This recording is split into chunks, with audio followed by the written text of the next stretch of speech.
Wonder Women, travel safe, travel smart. Wonder Women, travel safe, travel smart. And for this travel talk, let me please invite upon stage Archana Singh, travel vlogger and director, Only One Travel. Thank you so much for being with us, Archana.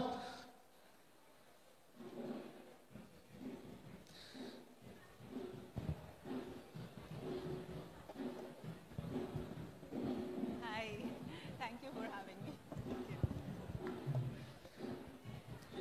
Thank you, Archana, for being with us. Ladies and gentlemen, this session has been sponsored by Asigo. Our sponsor for this session is Asigo. We have Archana Singh, travel vlogger and director, Only One Travel. Thank you for having me over here. Right, Archana, the first thing I have to ask you is this. First of all, tell us about your own journey as a travel vlogger. Where did it begin? How did it begin? So, it's actually like you or like so many people out here. I was in the corporate world like everybody else. I did my graduation, MBA, did the corporate stint. And until 2016-17, I was working full-time. I was based in Singapore and Philippines, working for Coca-Cola at that time.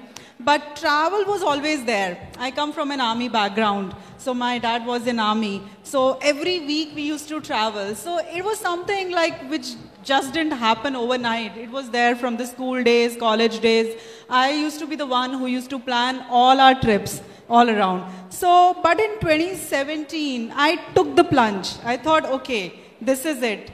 Everybody would be watching cricket. So in cricket, like you have second innings, which is like your starting point, You forget everything which could have been in the first inning. Similarly, I thought it's the time I should take a risk. So I quit my career, came back to India and started traveling full time.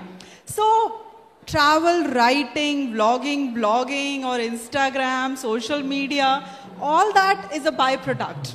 What was it was I loved exploring destinations. I love, getting to know different cultures. And you did all of this alone? Oh, absolutely. So how it happened was, like in my life, there's nothing more important than travel. Like I have sacrificed a lot for travel. It's not a hobby. It's not an escape. It is something deeper than that, So you would not get company. So what do? Do you wait for other peoples to join in? I wouldn't. So I, started traveling. And it's been like I've been to all the 7 continents, 107 countries, all by myself. And people say that travel is an expensive hobby. But no, it's not if you plan really well. Right. One is how expensive it is. And the other is, how safe it is to do it alone. Just on the top of your head, your top 3 countries where you felt the safest when you were traveling. Okay, so firstly, I would like to say that, it is the television. I'm sorry to say that, like I'm on a program which is hosted by a TV channel, but it's the media who kind of creates that negative narrative that the world is not safe. Rather, I would say that, it's very, very safe out there, and especially if you're a solo female traveler, people are even more careful with you. So for me, what has happened is I've always felt that the 99% of the people, they would rather help you than hurt you. So I always feel that, whichever country I might be visiting, whether in Africa, Asia, Europe, I've always felt safe provided you take some precautions. Now, asking about the safest countries, so I would say Antarctica, because there are no humans, right?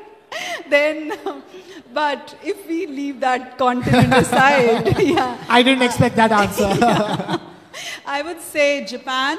Japan is really, really very safe, very organized for female travelers.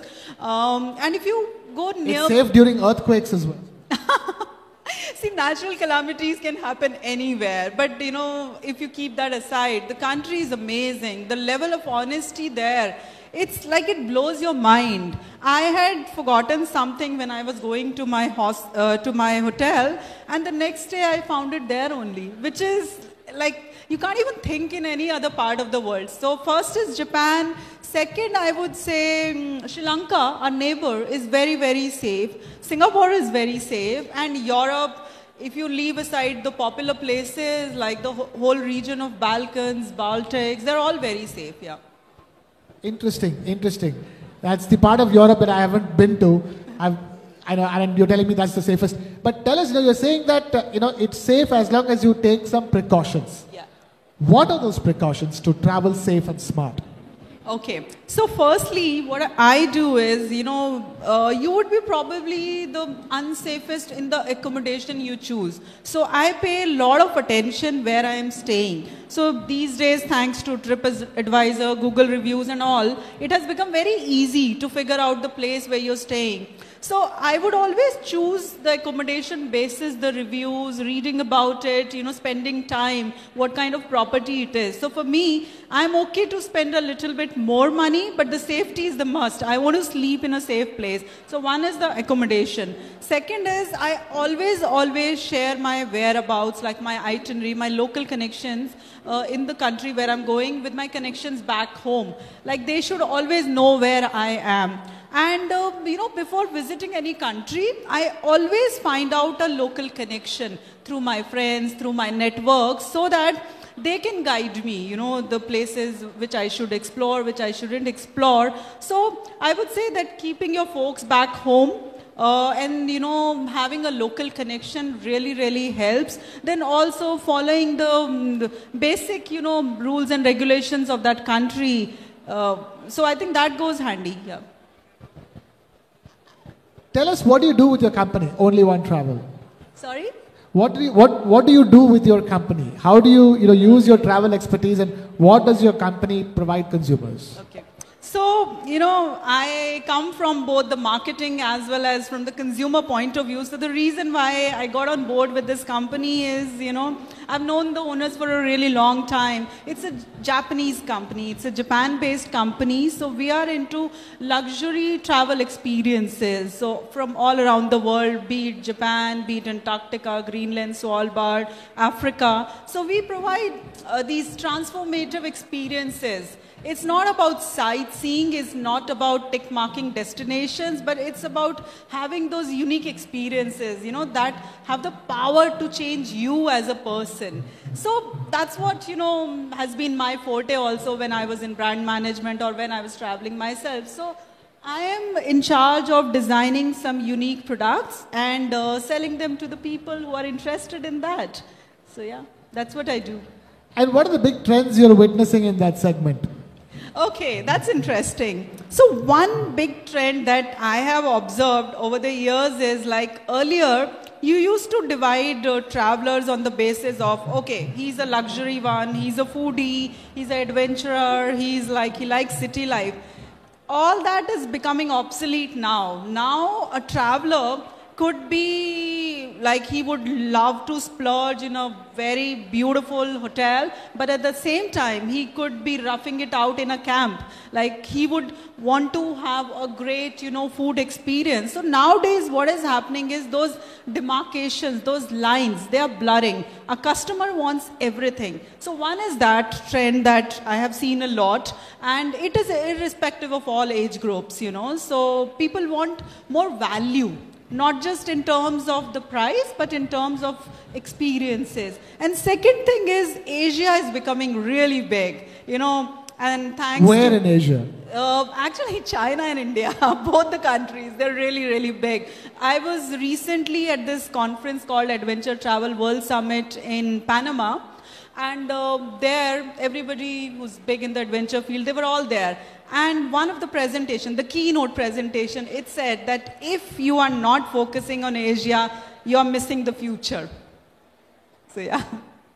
Wow, very interesting. And you're saying this for luxury travel and tourism? Luxury, and I'm talking about transformative experiences. Yes. And the people who were there, like in that conference, most of the people were from Latin America and then the rest of the world. So imagine, Latin America is so far away and they would not think about Asian customers. But suddenly, when they heard this, so their gears are also changing now. So far you mean away. To say that it's Indians who are doing the traveling to doing these transformative experiences, and they are becoming, not like people are coming into India. So it's like both, inbound and outbound, So what are the transformative experiences that people are coming to India for? So mostly people have been coming for health and wellness, and then also the kind of festivals that we are having like Kumbh and all other. So India is famous for spirituality, food, and all the old world, luxuries and all that. So people usually come for that. Unfortunately, over the years, the inbound is not doing as well as it should have done, for the reasons we all know why that's happening. But outbound India is booming. Outbound is really doing well. Yeah. And where are Indians, choosing the top 3 destinations for transformative experiences? Okay, that's interesting. So usually, I won't say that they come to us, saying we want a transformative experience. That's a word which we use. That's business. Yeah, that's a business word. The consumers don't use it. But usually when they come, I'll give you an example. India is still driven majorly by attractions. For example, right now, the bookings to Japan, oh my God, we are refusing bookings. We are not taking any bookings because everybody wants to see cherry blossom. Everybody wants to go to Kyoto, to see the Zen feeling and to, get into the Japanese Zen culture. And then Finland, like all these Scandinavian countries. So India is still quite big on attractions, like especially these bucket list attractions, but people are also choosing wildlife, because when they go in nature, when they go to near the places where there's no shore and all that, they come back with a very, very big energy that they bring to their work and to their life. It's like rejuvenation for them. So yeah. Interesting choices by Indians. Tell us, the thing is that now travel, once upon a time it used to be like, okay, you get married and you go on a honeymoon and then you go on travels. Now increasingly people are giving up everything in life to just travel and be with themselves. Absolutely. And tell us in terms of solo women travelers, what has been the kind of increase in the recent past?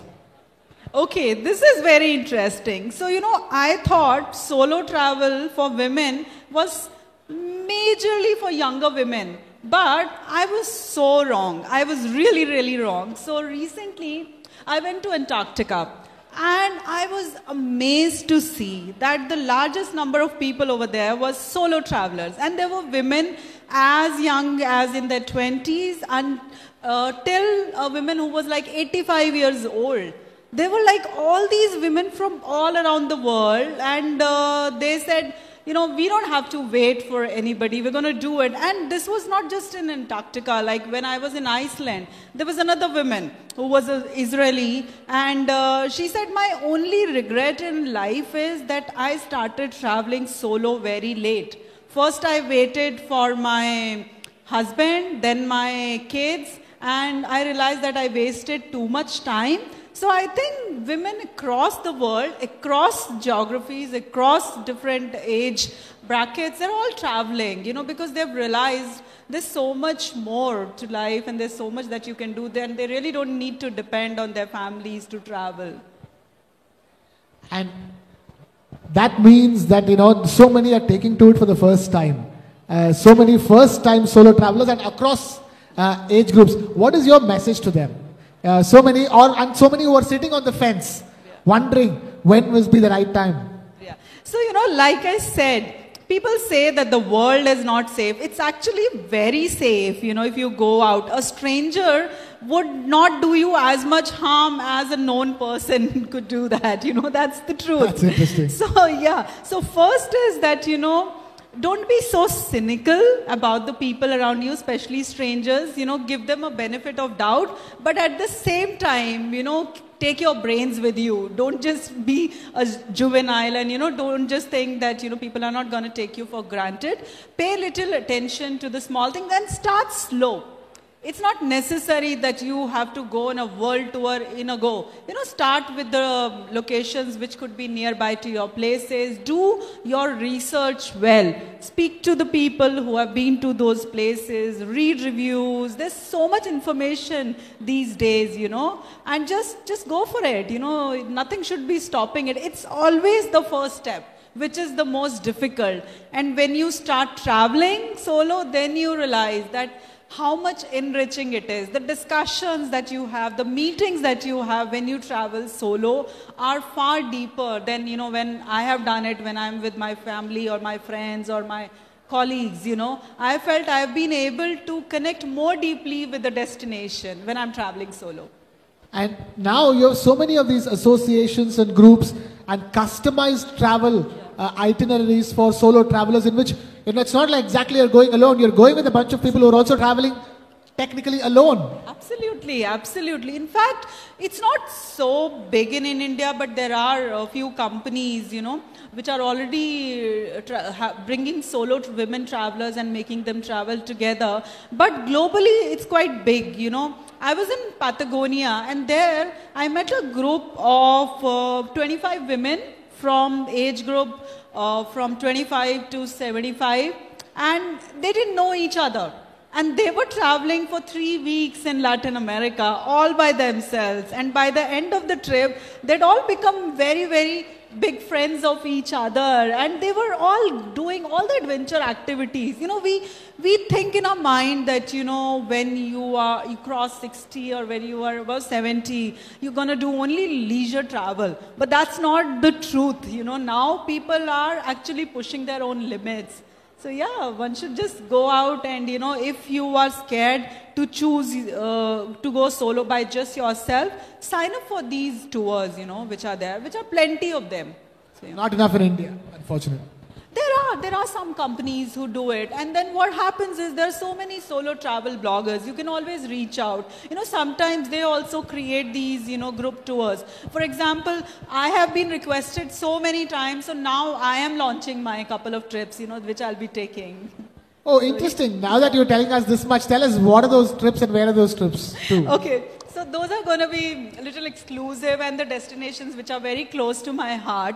So there's going to be one trip to Japan's Hokkaido in winter, because it just blows your mind when you go there and see it in winter. It is something you would have not seen before.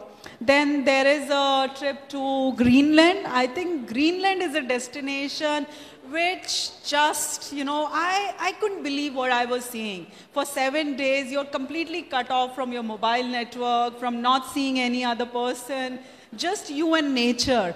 So it was just out of the world. So second is that trip, then Svalbard and Kenya and some other trips that I'll be doing. But these are the major ones, yeah. Fascinating, fascinating talking to you, Archana. Thank you so much. I'm afraid we've completely run out of time over here. Thank you for being with us, and thank you for taking part in this festival and also letting us know so much about destinations that, like, whether you're solo or not, you should explore. Ladies and gentlemen, huge round of applause for Archana Singh. Archana, thank you so much for being with us. Thank you. Thanks for having me. Lovely talking.